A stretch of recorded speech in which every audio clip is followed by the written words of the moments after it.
makumi mbili na nane hadi makumi tatu. Matthieu 11, 28 à 30. Mathayo 11 makumi mbili na nane hadi makumi Et puis tatu. Hébreux chapitre 4, le verset 1er à 11. Tunaanza kwa Waebrania sura 4 1:11. Pour ceux qui n'ont pas été là au courant de la semaine, je réponds au nom de Rémi Bissaga. Kwa wale ambao hatukuwa nao kwa juma, naitwa Remi Bisaga. Je suis serviteur de Dieu au sein de l'église 8e CEPAC La Source. Mimi ni mtumishi wa Mungu kwa kanisa la Source. Nous commençons avec Matthieu, puis nous irons à Hébreux. Tunaanza kwanza na Mathayo, baadaye tuenda kwa Waebrania. Matthieu chapitre 11, le verset 28 à 30, la parole de Dieu déclare: Neno la Mungu linasema, venez à moi, vous tous qui êtes fatigués et chargés, et je vous donnerai du repos. Sur l'habit que vous avez vous appartient à souligner repos. Prenez. Oui, papa. Ikiwa unakuwa nafasi pale ambapo wanaandika pumziko, unaweza kuweka kistari hapa. Mais la Bible continue en disant: prenez mon joug sur vous et recevez mes instructions, car je suis doux et humble de cœur, et vous trouverez du repos pour vos âmes. Nous soulignons encore repos. Car mon joug est doux et mon fardeau est léger. Ili tulikuwa tukisoma, njoni kwangu ninyi nyote msumbukao na wenye kulemewa na mizigo, nami nitawapumzisha. Jitieni nira yangu, mjifunze kwangu, kwa kuwa mimi ni mpole na mnyenyekevu wa moyo, nanyi mtapata raha nafsini mwenu. Kwa maana nira yangu ni laini na mzigo wangu ni mwepesi, ni neno la Bwana. Hébreux 4, 1 à 11, je crois que je lirai simplement en français vu le temps. La parole de Dieu déclare: craignons donc, tandis que la promesse d'entrer dans son repos subsiste encore, qu'aucun de vous ne paraisse être venu trop tard.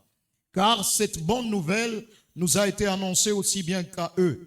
Mais la parole qui leur fut annoncée ne leur servit de rien, parce qu'elle ne trouva pas de la foi chez ceux qui l'entendirent. Pour nous qui avons crié, nous entrons dans le repos pour la deuxième fois, selon qu'il dit: je jurai dans ma colère, ils n'entreront pas dans mon repos troisième fois. Il dit cela, quoique ses œuvres eussent été achevées depuis la création du monde.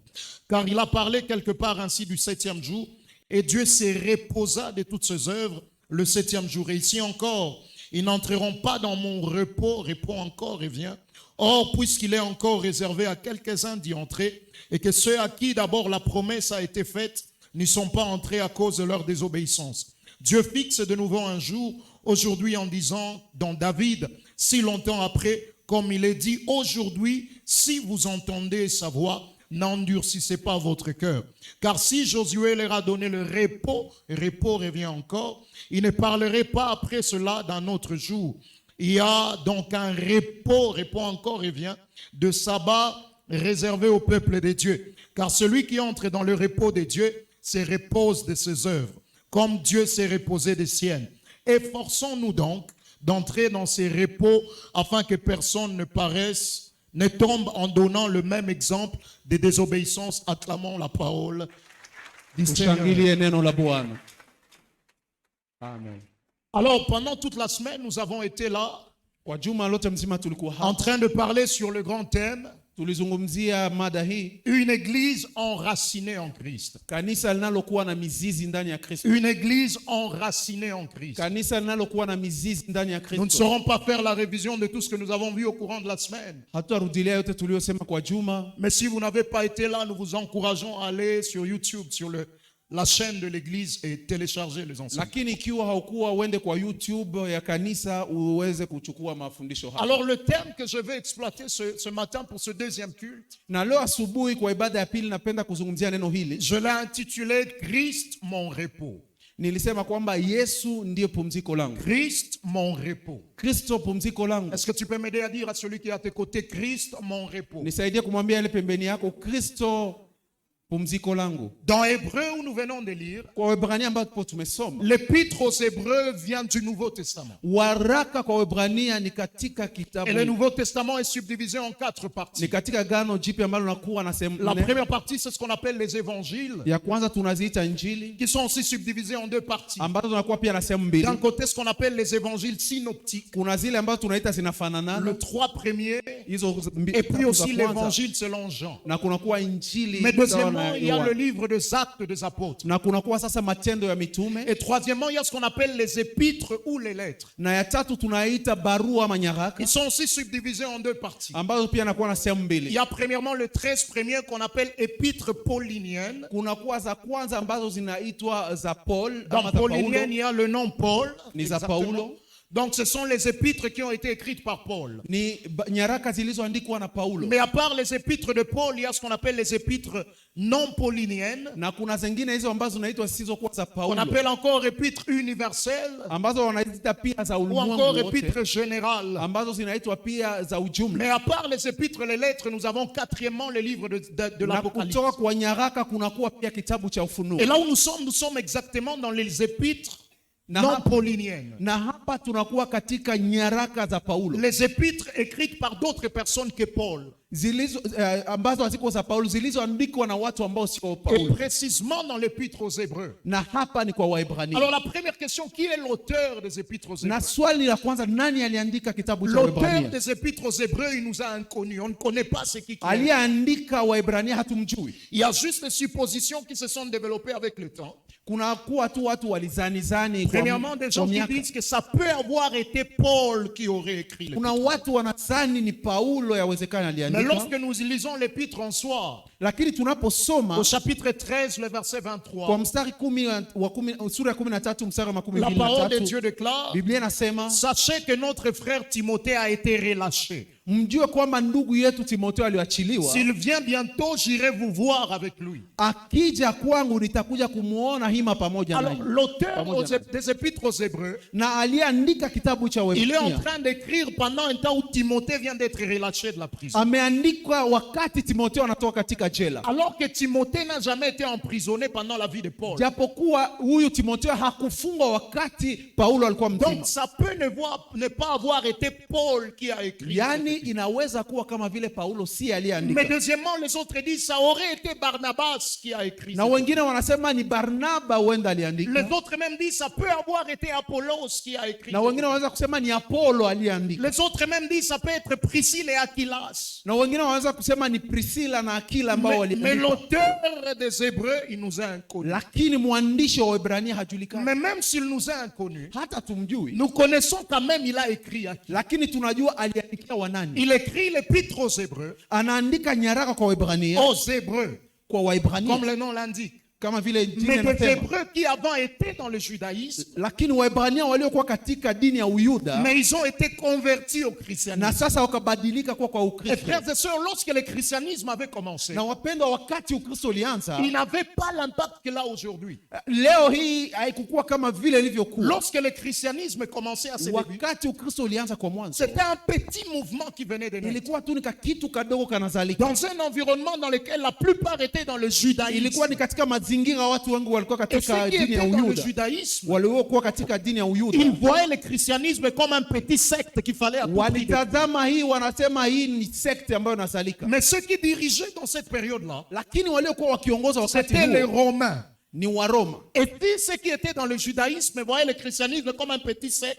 na wale walikuwa katika Uyuda walipoona Ukristo kama vile ni sekte ndogo inayozaliwa, Les Romains, eux, voyaient le christianisme comme un mouvement politique. Warumi wao walitazama hii ni kama vile chama cha On mapinduzi. leur disait, ça, ce sont des gens qui adorent un autre roi que l'empereur. Walisema hawa ni watu wanaomwabudu mfalme mwingine asiyekuwa mfalme Et wao, ils étaient en train de secouer les chrétiens. na walianza kuwapiganisha Ils étaient en Wakristo, train de persécuter les na chrétiens. walianza kuwatesa hawa Et à Wakristo, cause de la na persécution, kwa ajili ya mateso, plusieurs des gens qui étaient déjà sauvés, wengi ambao walikuwa wamekwisha ils kuokolewa commençaient à abandonner la foi. wakaanza kuacha Mais il y a imani, d'autres personnes lakini kuna watu qui n'avaient wengine pas encore abandonné la foi, ambao hawakuacha mais imani, qui étaient dans un dilemme. waliokuwa Ils wakijiswali ne tuende savaient wapi, pas, est-ce hawakujua qu'il faut continuer dans la foi je tuendelee ndani ya ou il imani faut rentrer dans le ama judaïsme. turejee nyuma katika Et l'auteur d'Hébreux nani? Na est aliyeandikia en train de Waebrania leur écrire anawaandikia comme sasa, pour leur donner un médicament ni kama vile anawapatia afin qu'ils dawa n'abandonnent pas la ili foi, kwamba wasiache afin imani, que ceux qui aussi avaient déjà abandonné ili la kwamba foi, wale walio pia acha ils imani rentrent dans la foi. warejee tena Et katika le livre il mstari wa est imani. subdivisé en trois parties. Na Waebrania inakuwa na sehemu La première tatu. partie, ça va du chapitre 1er Ya kwanza inatoka kwa sura au ya chapitre kwanza 4, le verset 13. hadi sura ya 4 mstari wa Et 13. là, il est en train de leur dire, Na hapa vous anawaambia n'avez pas besoin d'abandonner la foi nyinyi hamtaki kuacha à imani cause de la supériorité de la personne de Christ. kwa ajili tu Yesu amekuwa juu ya La wote. personne de Christ est supérieure. Yesu amekuwa juu ya Ainsi, wote. vous n'avez pas besoin Na d'abandonner la kwa foi hiyo hampaswi kuacha pour imani rentrer dans le ili judaïsme. kwamba murudie tena kwa Mais la uyuda. deuxième partie, Na sehemu ya pili ça va d'Hébreux chapitre 4, le verset 14. inatoka kwa Waebrania sura 4 hadi 10 Hébreux 4, 14 sura 4 mstari wa 14 jusqu'à Hébreux 10, 18. hadi sura 10 18 mstari 10, wa 18. 18. Et là, il est en train de leur dire, Na hapa anawaambia vous n'avez pas besoin d'abandonner la foi, hamutakiwi kuacha imani deuxièmement à cause de la supériorité de l'œuvre de Christ. kwa sababu kazi ya Yesu Kristo imekuwa juu. Mais du chapitre 10, verset 19, Na sasa mstari wa 19 kwa sura ya 10 10, 19, inasema jusqu'à la fin, hadi mwisho, il est en train de leur dire, vous n'avez pas besoin d'abandonner la foi anawaambia hamtakiwi kuacha à imani cause de la supériorité de la marche de la foi. kwa ajili ya mtembeo wa Et imani. frères et sœurs, ce sont les trois choses qui font que les gens abandonnent la Ndio foi. mambo matatu yanayotuma La watu première wanaacha chose, imani. c'est lorsqu'on ne connaît pas la supériorité de la personne de Christ. Jambo la kwanza ni wakati haujui na utambui Yesu Kristo amekuwa Lorsque juu ya nous ne yote, connaîtrons pas Christ, kwa maana tutamjua wakati hatumjui facilement nous Kristo, l'abandonnerons. na hapo itakuwa rahisi tuache Facilement imani. nous abandonnerons la foi. Kirahisi tu tutaacha Mais le imani. deuxième groupe de gens, ce sont des gens qui abandonnent la foi Na kundi la pili ya watu ni watu wanaoacha imani parce qu'ils ne connaissent pas la supériorité de l'œuvre de Christ. kwa sababu hawajui kazi ya Yesu Kristo imekuwa La juu kiasi grandeur gani. de ce que Christ a accompli pour nous à la croix. Hawajui kazi aliyoifanya Kristo msalabani kwa C'est là que ajili les yetu. gens nous demandent, Na nipo watu comment tu wanaswali, te donnes totalement à Dieu comme namna ça? gani unajitoa kwa Mungu Oui, hivi? je peux me donner totalement à Dieu Naweza kujitoa hivi kwa Mungu si seulement j'ai compris kwa sababu qu'à la nikiwa croix, il tu s'est aussi donné totalement pour moi. nilielewa kwamba kwa msalaba À alijitoa la pia kwa ajili à la yangu. croix, il n'avait pas donné que sa main ou son doigt.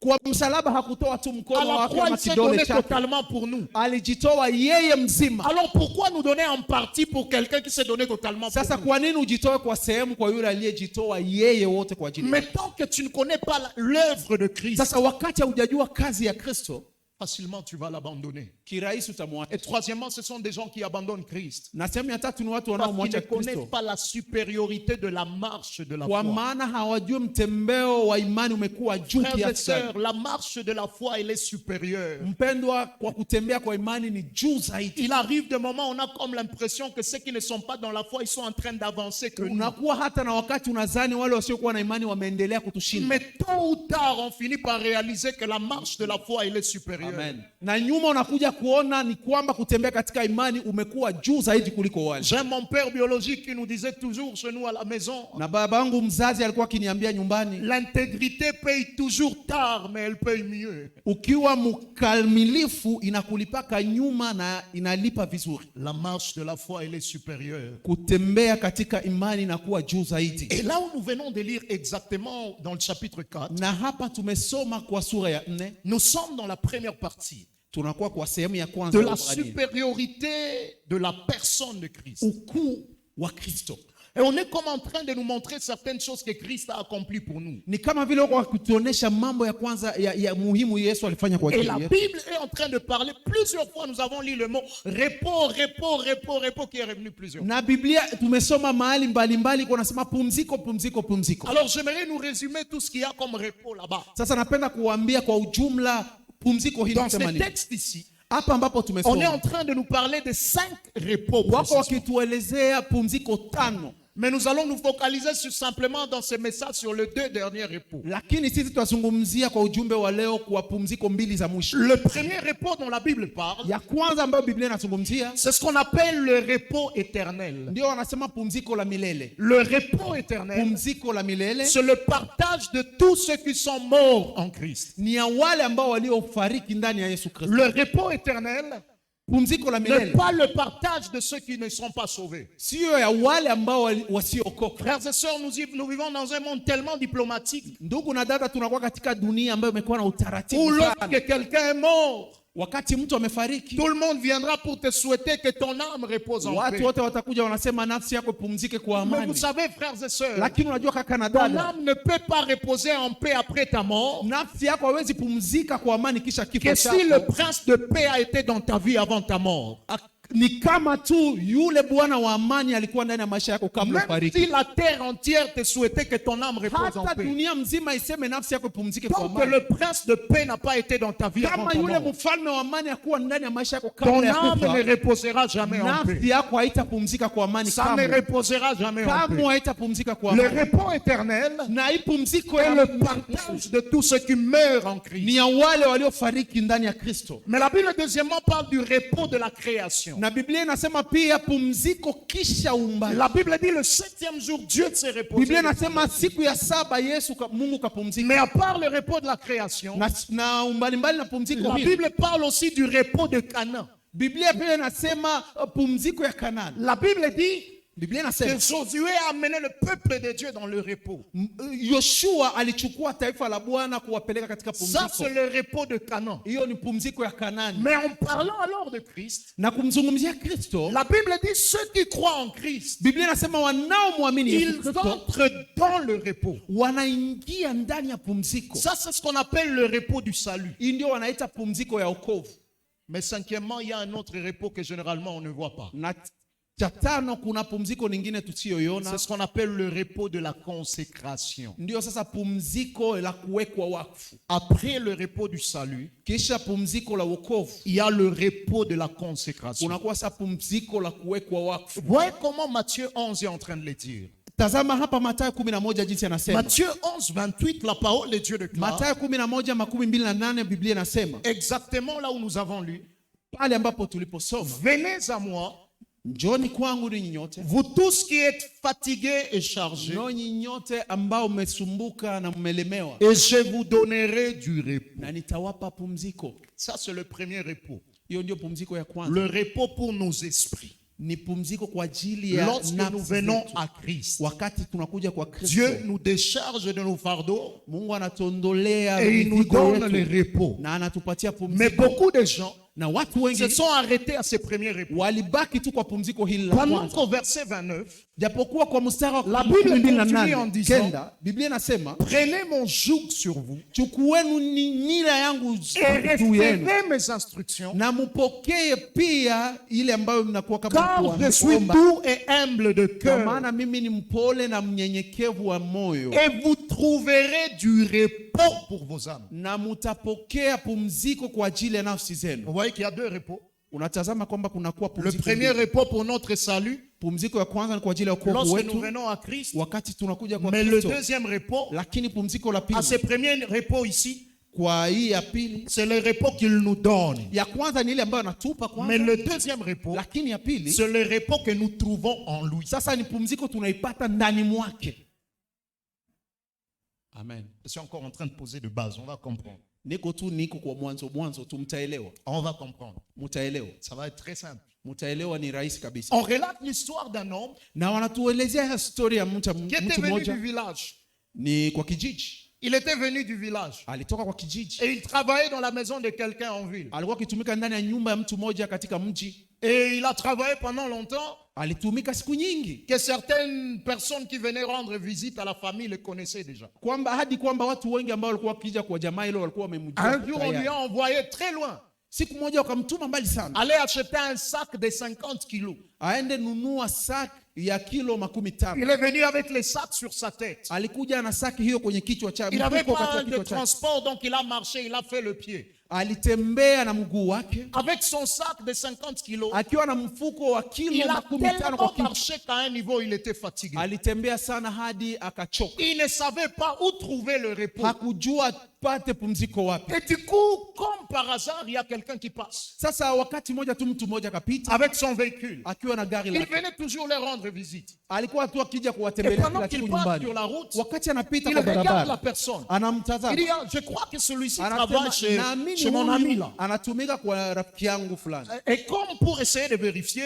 Na kwa kutamani il kujua, est parti voir la personne. akamswali Il s'est mtu, rendu compte que c'était exactement lui. akatambua kwamba ni Alors yeye il dit, kabisa. tu vas où? Akamwambia unaenda Il wapi? dit, je viens du marché, je suis fatigué, je vais Anasema chez nous à la anatoka maison. kwa soko, Il est nimechoka entré dans le véhicule. Akamwambia, ingia ndani ya gari. Il est entré dans le véhicule. Akaingia ndani ya gari. Pendant qu'il entre dans le véhicule, Wakati yuko ndani ya tout gari, était propre dans le véhicule. ndani ya gari yote ilikuwa ni safi C'était kabisa, très bien climatisé. ilikuwa na hewa C'était nzuri, très propre. Il venait même du lavage. nettoyage. pote kabisa kulikuwa ni usafi. Mais pendant qu'il entre dans le véhicule, Wakati ameingia ndani ya gari, il se dit, ah, c'est tellement propre ici. anasema hapa kumekuwa usafi sana. Si je mettais mon sac à terre, ça va salir tout ce qu'il y a ici. Nikatia mfuko wangu chini tachafua. Il s'est assis, Akaketi, mais avec les sacs sur la lakini tête. akachukua tu mfuko wake kichwani. Et on lui dit, mais Na wakamwambia sasa, repose-toi. pumzika. Est-ce que tu peux aussi décharger ton sac? Je, unaweza pia kushusha Il dit, mfuko? non, non, non, non, non, non, non. Akasema hapana, hapana. Je crois que vous avez déjà fait beaucoup en m'amenant ici. Nadhani umekuja kufanya mingi Je kulifikisha ne hapa. vais pas salir ce qu'il y a ici. Sipendi kuchafua gari Laissez-moi avec yako. mon sac. Acha nipeleke tu Et il y a mfuko beaucoup wangu. de chrétiens, frères et sœurs, Kuna Wakristo wengi wa qui sont ndugu déjà venus à Christ. wako ndani ya Kristo Christ tayari. leur a donné le repos. Kristo amewapa pumziko, Mais ils ne trouvent pas le repos en Christ. lakini hawapate pumziko ndani Ils ya viennent en Kristo. Christ, mais ils sont encore chargés. Wanakuja ndani ya Kristo lakini wana Et mizigo. Christ dit, au-delà du repos du salut, Kristo anasema zaidi ya je pumziko ya vais te wokovu donner le deuxième repos. nitakupatia pumziko la Est-ce que pili. tu peux aussi prendre le Je, deuxième repos? unaweza kupokua sasa hii pumziko ya pili?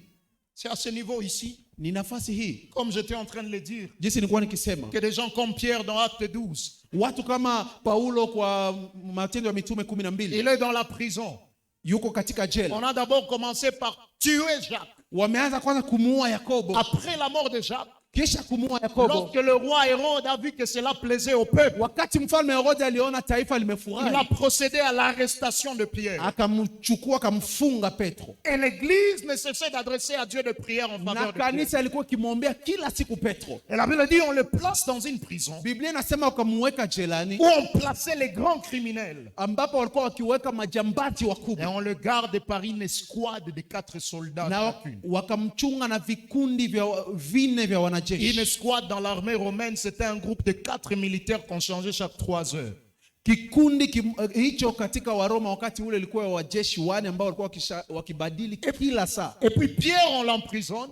Na Paulo wanamuweka On a jelani. d'abord tué Jacques. Wamemuua kwanza Et on dit Yakobo, aussi qu'on va le tuer. naye wanasema Et tutakuua. on ne le tue pas à cause du sabbat. Hawamuue kwa ajili ya Donc sabato, après le sabbat, on va le tuer le ni lendemain. kwamba kisha sabato watamuua. Et Pierre a des militaires qu'on est en train de changer chaque 3 heures. Sasa na Petro amekuwa na maskari wanamchunga Et la wanaowabadili Bible dit kila qu'il saa avait des tatu. chaînes sur le main, Biblia inasema amekuwa na des minyororo chaînes sur mikononi, le pied. minyororo miguuni. Et la Bible dit au verset 6, Biblia inasema kwa sura ya 6, Pierre lié des chaînes dormait entre le Petro ambaye alifungwa mikono na miguu alikuwa akilala katikati yao, dormait alikuwa akilala, dans la prison. alikuwa akilala jelani. Si c'était moi et toi, Ingelikuwa wewe na mimi, on va te tuer le lendemain. watakuwa kesho. Tu as des chaînes sur le main, des chaînes sur le pied. Umekuwa na minyororo miguuni na mikononi, Tu as des militaires qu'on est en train de changer chaque 3 heures umekuwa na askari wanaowabadili kila masaa pour te tatu, montrer comment ton cas il est très compliqué. ili kuonesha kwamba kesi yako imekuwa nguvu zaidi. Qu'est-ce que tu vas faire? Utafanya nini? Lui ne sommeillait pas, il dormait.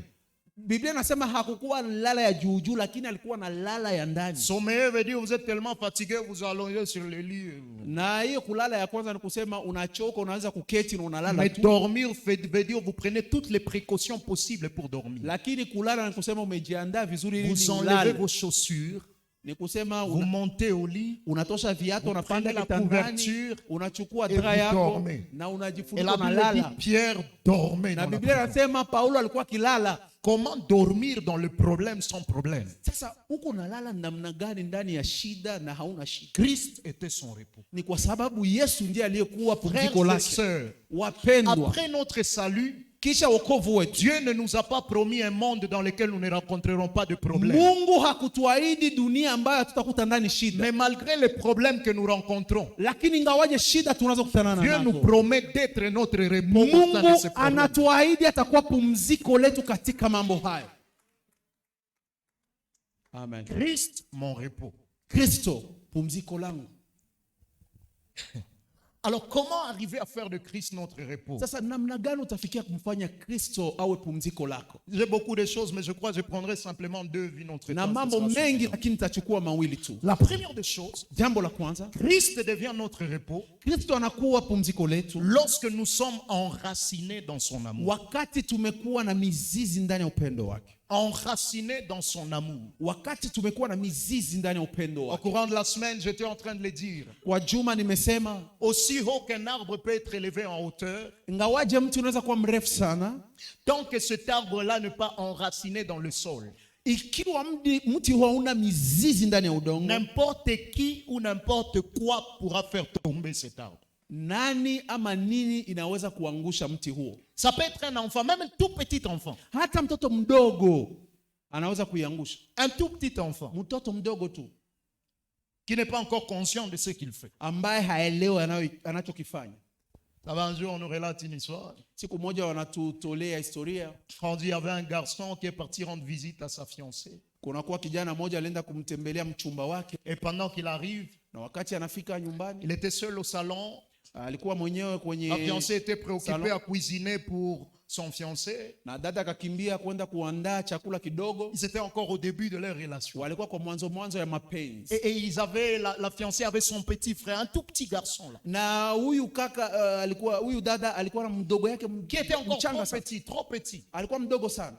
Et le petit garçon est venu avec une morceau de viande. Na kale ka kijana kakakuja na nyama kidogo. Et puis, il a regardé les visiteurs. Akamtazama yule ndugu. Il a dit, prends, Akamwambia kamata. prends. Anakuwa anakamata. Le visiteur a cru qu'on lui donnait avec bonne âme et conscience. Na huyu mchumba kazani wako wanamupatia tu sawa sawa. Il a pris. Akakamata. Dès qu'il a pris, Wakati alikamata, l'enfant a commencé à pleurer. mtoto akaanza kulia. Amekula nyama ya. Amekula nyama ya. Qu'est-ce que tu fais? Unafanya nini Tu sasa? vas fuir? Uko mchumba Si tu utakimbia. fuis, on va certifier ce que c'est. Ukikimbia watahakikisha kwamba uliiva. Si tu restes, scandale. Ukibaki sasa nayo itakuwa ni mambo ya ajabu. Même un tout petit garçon comme ça, Ni katoto kadogo hata hivi. il arrive là où un arbre n'est pas enraciné dans le Akafika kwa sol. mti ambao una Il mizizi peut ndani ya toucher à udongo. cet arbre-là Anaweza kugusa mti et il huo va le faire na tomber. huo mti utaanguka. Mais si ce ne sont pas les hommes, Lakini kama sio watu, un arbre qui n'est pas enraciné dans le sol, mti ambao una mizizi ndani ya udongo, n'importe quoi pourra le faire tomber. hata nini inaweza kuiangusha. Petite tempête, Hata na kahewa tu kadogo, quelle que soit la hauteur, ingawaje ni mrefu sana, l'arbre tombera. mti huo utaanguka. Frères et sœurs, Kaka na ne dada, soyons pas de chrétiens qui sont élevés en hauteur sans profondeur. tusiwe dans le Wakristo ambao wamenuliwa sana juu lakini hawana mizizi. Et si tu n'es pas enraciné Na dans kama l'amour, hauna mizizi ndani ya upendo wa Kristo, dans l'amour de Christ, upendo wa Kristo, n'importe qui hata ou nani, n'importe quoi hata kitu gani pourra te faire douter de son amour. kinaweza kufanya kwamba wewe ushakie upendo wa Mungu. C'est là que des gens, Ndipo hapo les circonstances de la vie, watu wanatazama tu les maisha, font douter de l'amour de Dieu. na hiyo inatuma sasa wanaanza kushakia upendo wa Mungu. Et j'ai des chrétiens qui vous disent, Unaona Mkristo anaanza kusema, je ne sais pas si Dieu m'aime, si Dieu ne m'aime pas. sijui kama Mungu ananipendaka wala Tu lui dis, anipendake. pourquoi? Unamswali Il kwa dit, nini? depuis que j'ai commencé à prier, Tangu nilianza kuomba les choses deviennent compliquées. mambo ndio imeharibika Depuis que sana. j'ai demandé à Dieu Tangu nilimwomba de me Mungu donner ça et ça, anipatie hii na je n'en hii, ai pas. sina. La preuve de l'amour de Dieu pour toi, c'est ce que Dieu fait pour toi. Sasa wewe unaweza hakikisha upendo wa Mungu kwako ni yale ambayo amekutendea. La Bible dit, car Dieu a tant aimé le monde qu'il a donné son Biblia Fils. inasema hata Mungu aliupenda sana ulimwengu akamtoa mwana La wake wa pekee. grande preuve de l'amour de Dieu pour nous, c'est l'œuvre de Christ à la croix. Hakikisho kubwa ya upendo wa Mungu kwetu ni kazi ya Yesu Là où Kristo même msalabani. tant que Dieu ne me donne pas ce que je lui demande, Ni kusema kabla Mungu hajanipa kile ambacho je nachomlomba, continuerai à croire qu'il m'aime. nitaendelea kuamini kwamba Je ananipenda. continuerai à croire qu'il est présent Nitaendelea avec moi. kuamini kwamba yupo pamoja C'est nami. à ce niveau-là que Pierre dans la prison Ni hapo ndipo n'est Petro pas en ndani ya train de jela, douter de l'amour de Dieu. yeye hana mashaka na Oh upendo wa Dieu, tu Mungu. m'as abandonné. Oh, Mungu umeniacha. Il dort. Analala. Parce qu'il se dit, même dans la prison, Anasema hata ndani ya jela Dieu continue à m'aimer. Mungu anaendelea Même en kunipenda. dehors de la prison, Hata na nje ya Dieu jela continue à m'aimer. Mungu anaendelea Les kunipenda. circonstances de la vie Hata na ne m'amènent pas à douter de son amour pour moi. hainitume mimi niwe na mashaka kwa Alors, je me upendo wake. repose. Je me Sasa repose. hapa mimi ninajipa pumziko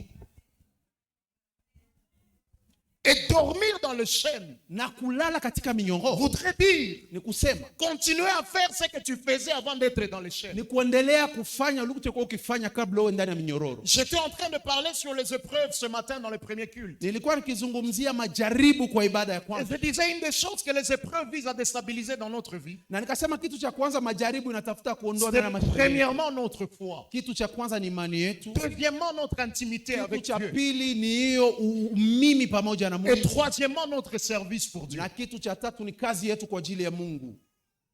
Mais dormir dans les chaînes na unalala ndani ya minyororo. veut dire, Kulala ndani ya je minyororo kusema continue à garder la même foi que j'avais avant d'être dans l'église. naendelea kuwa na imani hiyo hiyo kabla niwe ndani ya Parce que minyororo, je suis enraciné dans kwa l'amour de Christ. sababu ninakuwa na mizizi ndani ya upendo wa Mais ça veut Kristo. dire deuxièmement aussi, Na cha pili ni je kusema continue à garder l'intimité que j'avais avant d'être dans les chaînes. naendelea kuwa na huo umimi pamoja na Kristo kabla niwe ndani ya minyororo, Et je continue à servir Dieu comme je le faisais avant d'être dans les na chaînes. ninaendelea kumtumikia Mungu kabla niwe ndani ya minyororo. Aide-moi à demander à celui qui est à tes côtés, Nisaidia kumuuliza aliye pembeni yako, es-tu enraciné dans l'amour de je, Christ? unakuwa na mizizi ndani ya upendo wa Kristo?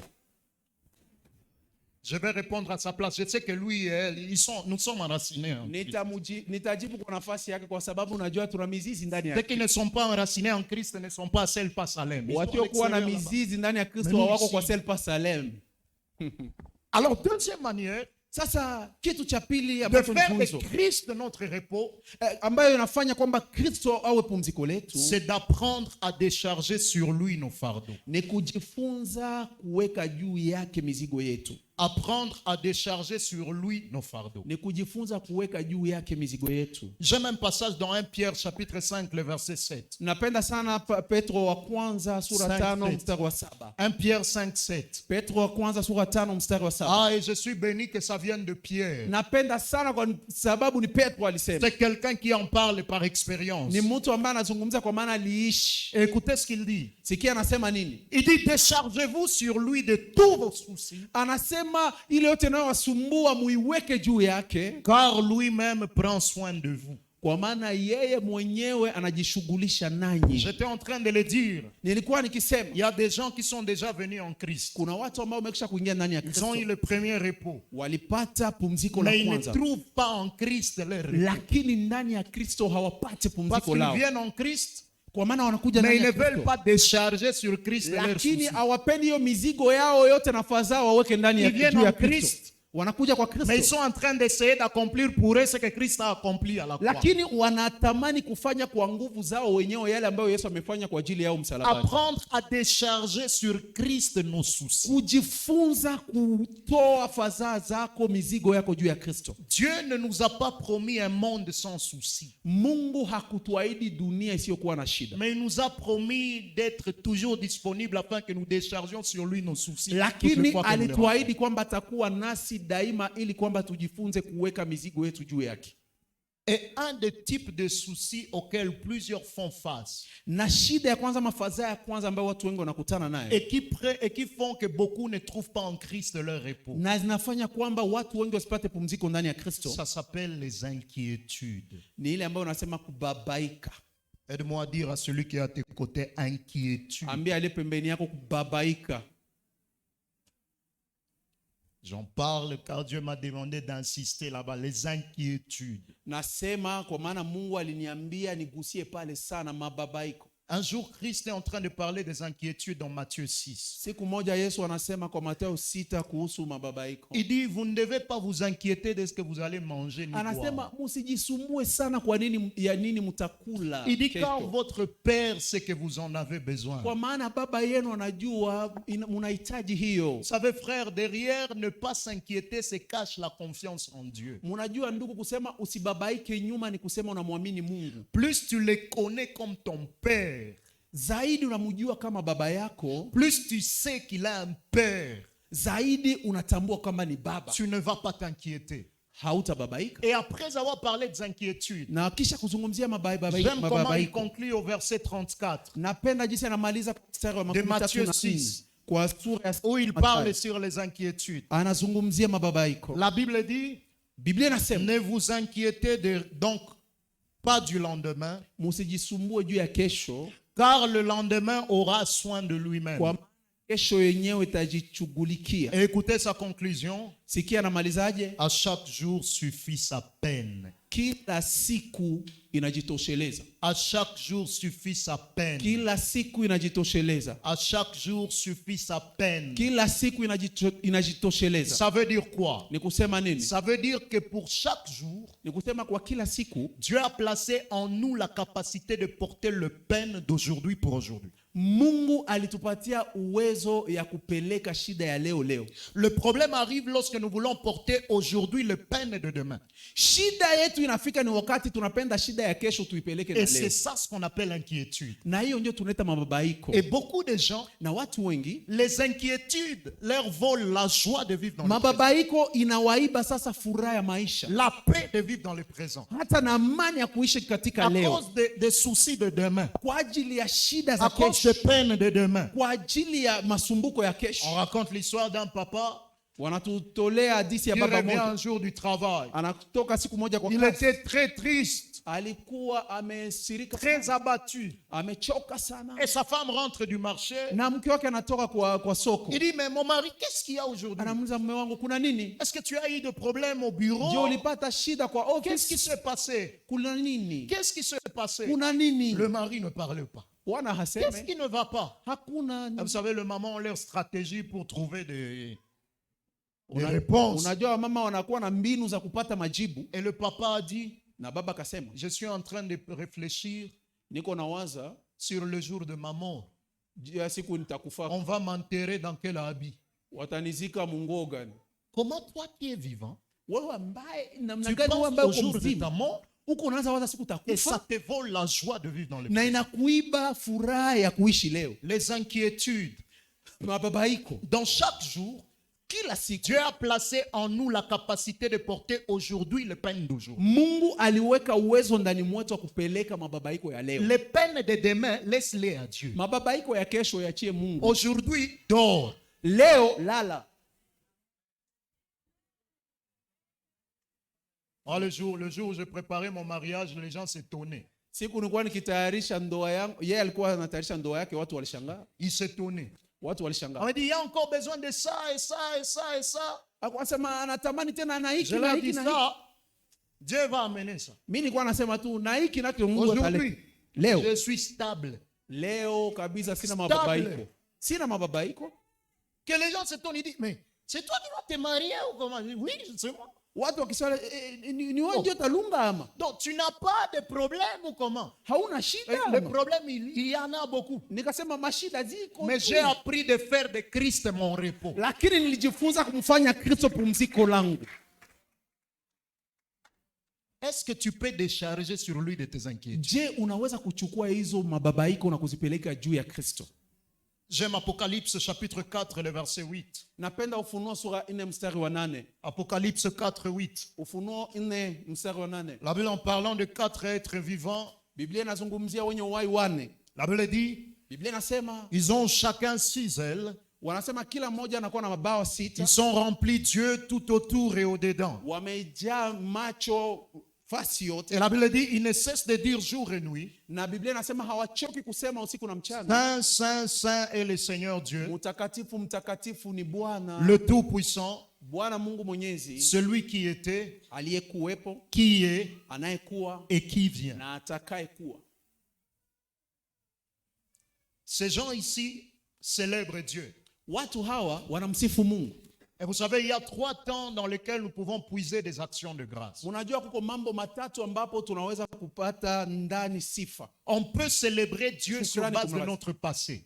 Tunaweza kumshukuru Mungu na kumsifu kwa maisha yetu ya jana. Lorsque votre présent semble être sombre Kwa maana wakati maisha yako ya leo inapoonekana inakuwa na et que giza, vous n'avez pas de raison pour célébrer Dieu dans votre présent, na unadhani kwamba leo hauna sababu ya kumsifu Mungu, apprenez à fouiller dans votre passé des raisons pour célébrer jifunze Dieu. kutafuta ndani ya maisha yako ya jana, Car- kisha urudie leo. Dieu est premièrement celui qui était. Kwa maana Mungu ni yule kwanza Sur aliyekuwepo, base de ce qu'il a fait dans le passé. kwa yale ambayo kutendea kwa maisha ya Mais il jana. n'est pas que celui qui était.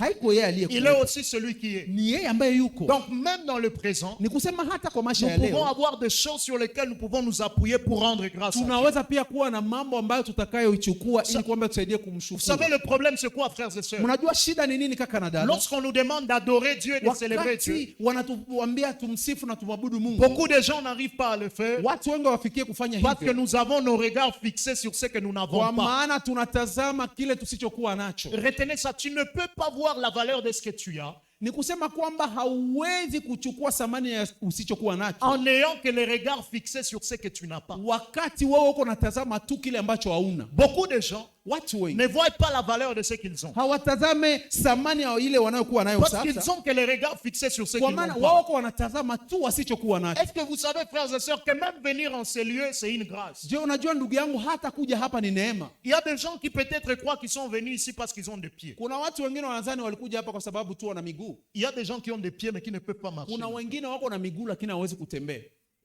Donc même lorsque tu crois ne pas avoir, c'est pourquoi tu peux célébrer Dieu. Hata wakati unapozani hauna kitu cha kumsifu Dans ton Mungu, présent, tu as des raisons sur lesquelles tu peux t'appuyer pour célébrer. hata kwa maisha ya leo una sababu ambazo zinaweza kutuma umsifu Mungu. Mais il dit aussi qu'on peut célébrer Dieu sur base du futur. Na nasema tunaweza kumsifu Mungu kwa ajili ya maisha ya Et kesho. c'est là où ça devient intéressant par rapport à mon message. Na hapa ndipo sasa inakuwa ya muhimu kwa ujumbe wangu. Remarquez qu'on l'appelle le Dieu qui était, Tazama, wanamwita Mungu aliyekuwepo, celui qui est, ambaye anakuwa, et troisièmement, na cha tatu celui qui vient. anayekuja. Pas celui qui sera, celui Hebu qui kusema vient. atakayekuwa ni kusema La, anayekuja. la Bible ne l'a jamais appelé celui qui sera. Biblia haijawahi kumuita La atakayekuwa. Bible dit il est celui qui était, celui qui est, celui qui vient. Biblia inasema aliyekuwa, anayekuwa na anayekuja. Mais beaucoup de fois, nous le traitons comme s'il était celui qui sera. Lakini mara nyingi sisi tunamzania kwamba ni atakayekuwa, Pendant qu'il est celui qui vient. japokuwa yeye ni yule anayekuja. Celui qui vient veut dire quoi? Anayekuja ni kusema nini? Nous sommes en quel mois aujourd'hui? Tuko hapa leo, Le mois d'octobre. tuko kwa mwezi wa 10 leo. Nous ne savons pas ce qui nous attend en décembre. Hatujue mwezi wa 12 tutakuwa kwa nini, Mais le jour où nous allons vouloir aller dans décembre, lakini wakati tutatamani kwenda kwa mwezi wa 12, Dieu ne sera pas en décembre lorsque nous serons en décembre. Mungu hatakuwa kwa mwezi wa 12 wakati sisi tumekuwa kwa mwezi Dieu wa 12. viendra de décembre pendant que nous ne sommes pas encore là-bas. Mungu atatoka kwa mwezi wa 12 wakati sisi hatujafika huko. Dieu vient de là où nous ne sommes pas encore. Mungu anatoka kwenye sisi hatuyafika. Ça veut dire que je ne dois pas avoir peur de mon lendemain. Ni kusema siwezi kuogopa maisha yangu ya kesho, Parce que j'ai en moi celui qui a le lendemain entre ses mains. kwa maana nina yule ambaye ana kesho ndani ya mikono yake. Alors si demain sera difficile, Sasa kama kesho kutakuwa si on m'a shida, dit qu'il y a un problème que je vais affronter demain, kama wananiambia kesho kuna shida nitakutana nayo, aujourd'hui, je leo vais dormir. nitalala, Je vais faire de Christ mon repos. nitamfanya Kristo kwa Parce que je pumziko sais que langu, lui, il vient de là où kwa je ne maana suis pas. najua yeye ametoka kesho ambako mimi Il siyafika, vient de là où je ne suis pas amekuja encore. kutoka kwenye mimi siyafika. Mais beaucoup de fois, Na mara nous nyingi le traitons comme s'il sera. Donc il sera avec nous. tunamchukua kama vile se atakuwa pamoja nasi, japokuwa hapana. Il maîtrise ce à quoi tu auras à faire face dans ton avenir. Yeye anajua nini utakutana nayo kesho Pendant na que tu unaingia n'es pas ndani, encore dans ton avenir. wakati haujafika hata ndani ya ndoa. Il vient de là où tu n'es pas encore. Anaingia kabla hujaingia hata ndani. Alors s'il vient de là où je ne suis pas encore, Sasa kama yeye anatoka kwenye mimi comment siyafika, ne pas me reposer? sasa namna gani nisipate pumziko leo? Amen. Christ, mon repos. Kristo pumziko langu. Est-ce que Christ est votre repos? Je, Kristo ni pumziko lako? Êtes-vous enraciné dans l'amour de Christ? Je, una mizizi ndani ya upendo wa Kristo? Là où ce que Dieu fait pour toi ne va pas définir l'amour de Dieu pour toi. Pale ambapo yale ambayo Mungu anakufanyizia haiko njoo naeleza Mungu anakupenda namna gani. Parce que la nature de Dieu ne dépend pas de ses actions. Kwa maana kuwa ya Mungu haitokani na matendo yake. Dieu ne cesse pas d'être Dieu lorsqu'il n'a pas fait. Mungu haishi kuwa Mungu ama akomi kuwa Mungu wakati Dans ce hakutenda. texte de Acte 12, Na ukisoma kwa 12, Dieu n'avait pas permis que Jacques soit épargné de la mort. Mungu hakufanya kwamba Yakobo asifariki. Jacques est mort. Yakobo alifariki. Dieu autorise que quelqu'un meure. Un apôtre encore. Mungu akaacha kwamba mtume afariki. Mais les autres disciples ne commencent pas à douter de l'amour de Christ. Sasa na wengine wanafunzi hawaanze kubabaika na kujiswali swali juu ya C'est pas upendo wa parce que Mungu. Dieu n'a pas fait qu'il cesse d'être Dieu. Sio kwamba sababu Mungu akufanya ndio tena Mungu haiko Mungu. Atteignons ce niveau-là où même lorsque Dieu ne fait rien pour nous, ça ne va rien bouger. dans notre- Tufikie kiwango hicho ambacho hata Mungu akututendea kitu haitabadili kitu. Parce que nous sommes enracinés dans Kwa son maana amour. tuna mizizi ndani ya upendo wake. Enracinés dans son amour. Tuna mizizi ndani ya upendo wake.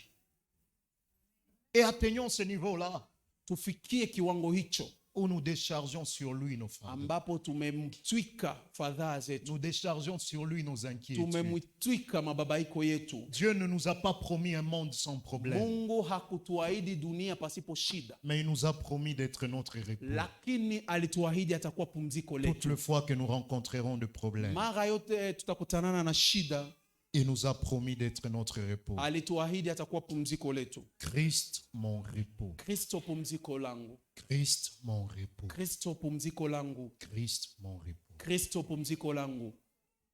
Christ, mon repos. Kristo pumziko langu. Mon temps, il est fini. Muda wangu umekwisha. Mais ce message sera incomplet si je ne fais pas cet appel. Lakini ujumbe huu hauwezi kukamilishwa ikiwa sikufanya wito huu. J'aimerais prier avec quelqu'un Napenda kuomba pamoja na mtu mmoja qui est tourmenté par les inquiétudes de la vie. ambaye amebabaishwa na kusumbushwa na shida za maisha. J'aimerais prier pour quelqu'un Napenda kumwombea mtu mmoja qui depuis un temps doute de l'amour de Christ. ambaye amefikia hata wakati fulani ameanza kujiswali juu upendo wa Mungu Il a kwa ajili déjà yake. été sauvé. Umekwisha kuokolewa, ndio. Il a eu le premier repos pour son esprit.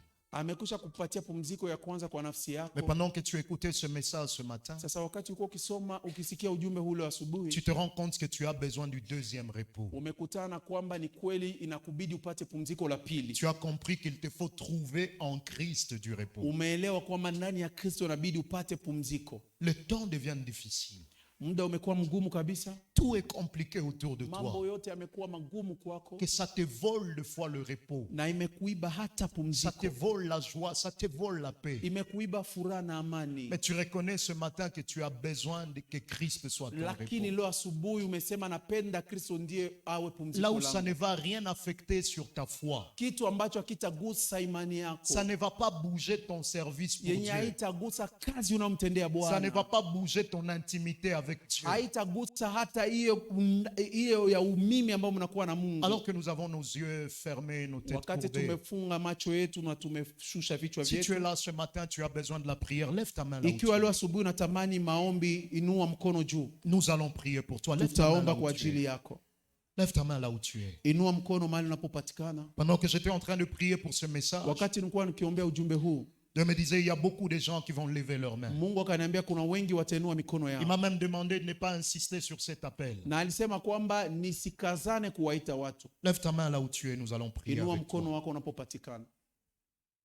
Alors que notre papa, l'ancien Joseph, s'avance, Wakati karibu baba, wakati mzee il va Joseph prier pour ses frères et sœurs qui ont levé ataombea leurs mains. wandugu hawa ambao wameinua mikono Mais yao. j'aimerais avant qu'il prie pour toi, que tu commences à prier pour toi-même. Na nitapenda kabla anze kuombea uanze kujiombea mwenyewe. J'aime pendant que David est dans des moments difficiles. Napenda wakati Daudi alikuwa katika David muda dit, mgumu, mon âme bénit l'Éternel. et n'oublie anasema aucun de ses nafsi bienfaits. yangu mbariki Bwana na Est-ce que tu usisahau. peux déjà commencer à te dire des choses à l'intérieur de Je, toi? unaweza sasa kusema vitu ndani mwako, À dire à ton âme, même lorsque je n'ai pas de raison pour célébrer Dieu, ambia nafsi yako hata wakati sina même sababu za lorsque tout kumsifu devient Mungu, difficile au-dedans de hata moi, wakati yote imekuwa mon magumu âme, je te kwangu, rappelle que Christ est mon nafsi repos. yangu nakukumbusha kwamba Yesu Je ndiye te pumziko rappelle langu. que Christ est mon repos. Nakukumbusha kwamba Yesu Parce que ndiye Christ est mon pumziko langu. repos, Wakati yeye je ni pumziko continuerai langu, à rester attaché à Dieu. nitaendelea kumbana Parce que yeye. Christ est mon repos, Wakati yeye ni pumziko je ne langu, serai pas déstabilisé par les choses extérieures. sitababaishwa na mambo ya nje. Parce que Christ est mon repos, Wakati yeye ni pumziko ma foi langu, demeurera même lorsque tout est en train de se imani yangu compliquer. itaendelea wakati yote yamekuwa Parce que magumu. Christ est mon repos, Kwa sababu Kristo je ni pumziko continuerai à langu, servir Dieu. nitaendelea kumtumikia Même Bwana. lorsque les choses se compliquent Hata davantage. wakati mambo yamekuwa Est-ce que magumu tu kwa peux maisha parler à ton yangu, âme? Est-ce que tu je, peux parler à unaweza ton âme? kuzungumza na nafsi yako. Zungumza na nafsi yako, sema na nafsi yako.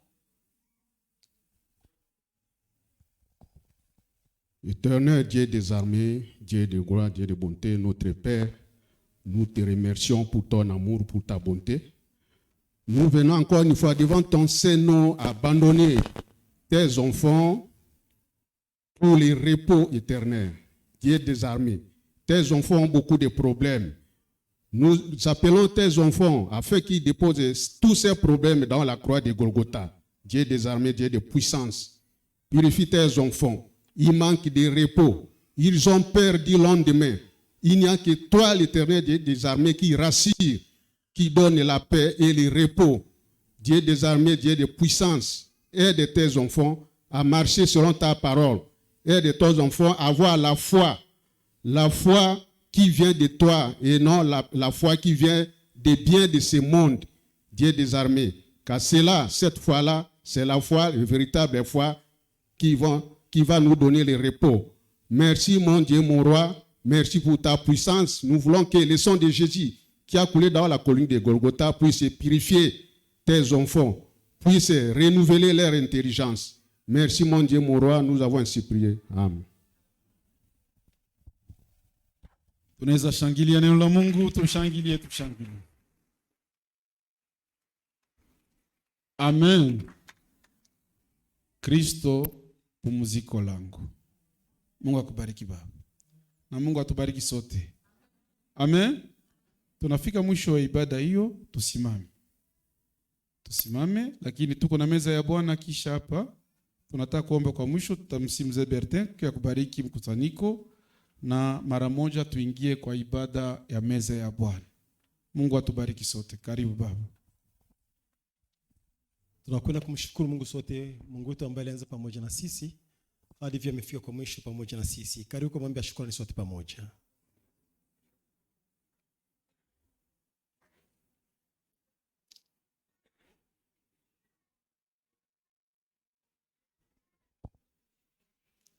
Asante Mungu kwa neema yako ya kutuonesha muda kuonekana nyumbani mwako kwa asubuhi ya leo. Tumeangaziwa kumulika nuru yako, tumelishwa neno lako ambalo limejenga tia maisha yetu na kuredinamize tena imani yetu mbele zako. Tunakuwa na mwashukrani kwako Baba kwa matendo makubwa yako maishani mwetu. Jina lako litukuzwe, lipewe sifa na heshima milele hata milele. Kwa jina la Yesu Kristo Mwokozi. Hatimaye ndugu, kwa herini. Mutimilike, mufarijike. Nieni mamoja mukae katika amani, na Mungu wa upendo na amani atakuwa pamoja nanyi. Salimianeni kwa busu utakatifu. Watakatifu wote wawasalimu. Neema ya Bwana wetu Yesu Kristo na pendo la Mungu Baba na ushirika wa Roho Mtakatifu ukae na nyote. Amen. Tuondoke na amani ya Bwana Yesu. Tutaketi makusudi mashemasi watongoze gisi ya kuondoka.